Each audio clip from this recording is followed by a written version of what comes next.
Thunder at Spurs. This is Wednesday NBA. VR, we're doing this wise guy style. What's your number on this game and why? I made San Antonio a 6-point favorite and set the total at 205, and I'm really expecting to see some value on the Oklahoma City Thunder in that game. Okay, so your real number here is 6. You're expecting it to come out higher. Yeah, I'm hoping it comes out higher because breaking down the game, I like this Oklahoma side. All right, so why is that? Bottom line, going into the All-Star break, Spurs were as hot as any team. Yeah, there's no denying they are the best team in the NBA right now. So neutral court, one game, you got them favored over everyone. Exactly. Right. Who's second? That's tough. There's a lot of teams fighting right now for second. I would have to go out west again. You know, you got to throw the Lakers in the mix out there. I think because they've been there before.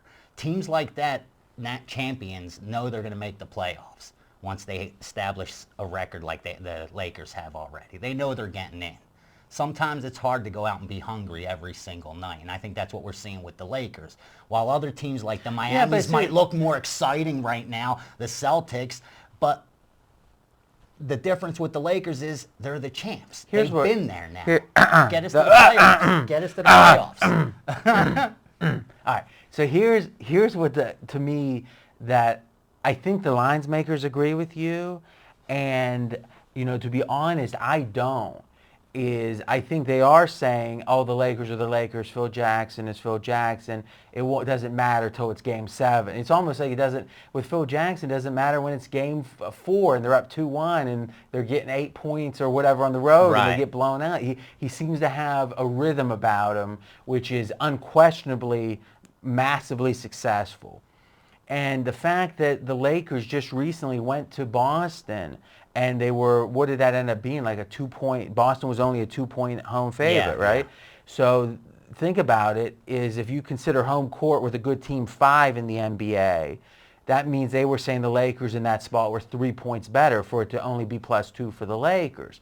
So they agree with you, but man, I got to tell you, from Christmas Day on, I remember I was on ESPN LA talking about that Christmas Day game, and I told the Mason Ireland, I told those guys, I really like the Lakers here. I was giving the same pitch you were given, and the fact that they got pretty much embarrassed on Christmas Day.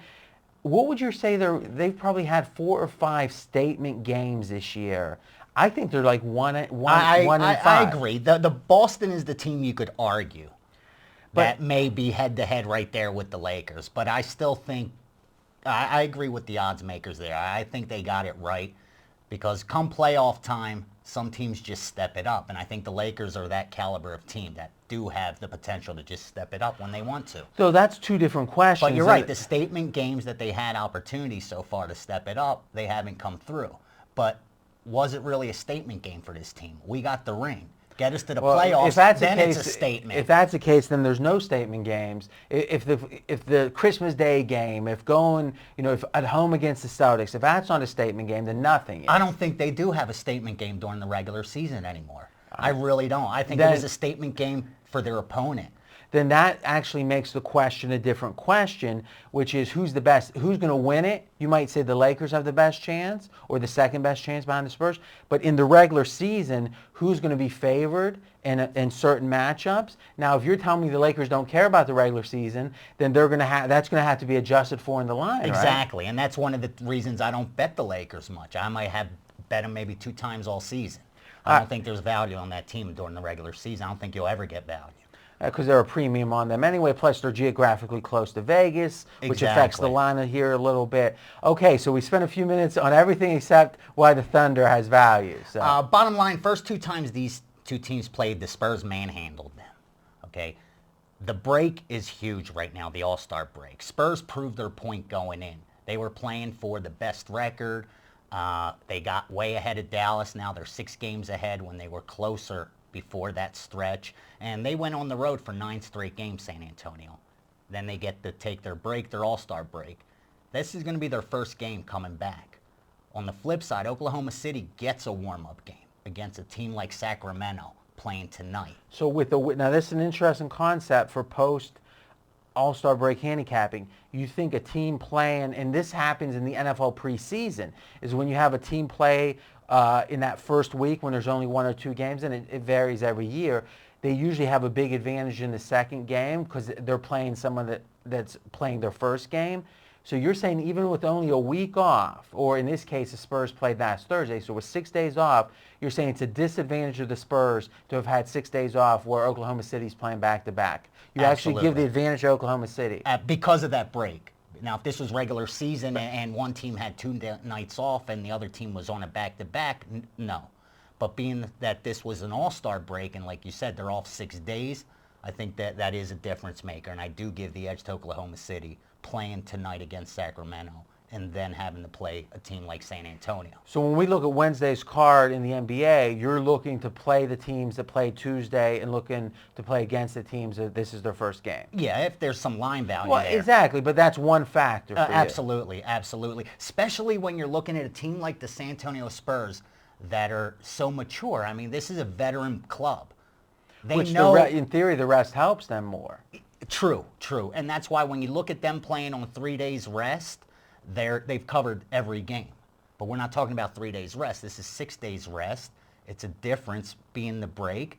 And I think the way they went in there with all that momentum, they were playing for the best record in the first half. So you think there's a natural letdown spot? Big letdown spot here. Again, they were on a 9-game road, playing on the road, 9 straight games. Now they're at home with their first game after the break. And I just think this is a letdown spot, especially when you just beat this team early in January by 30 points at home. The line in that game was Spurs 6.5. I thought that was closer to what it should be. So you're expecting then 8.5? Exactly. Right. And I wouldn't be surprised if it's even higher. All right, so give your official pick, and when you do this, you're going to say, at this number or better, I'm playing them. What's the number for you? If I could get Oklahoma City at 8 or better, it's definitely a position for me come Wednesday night.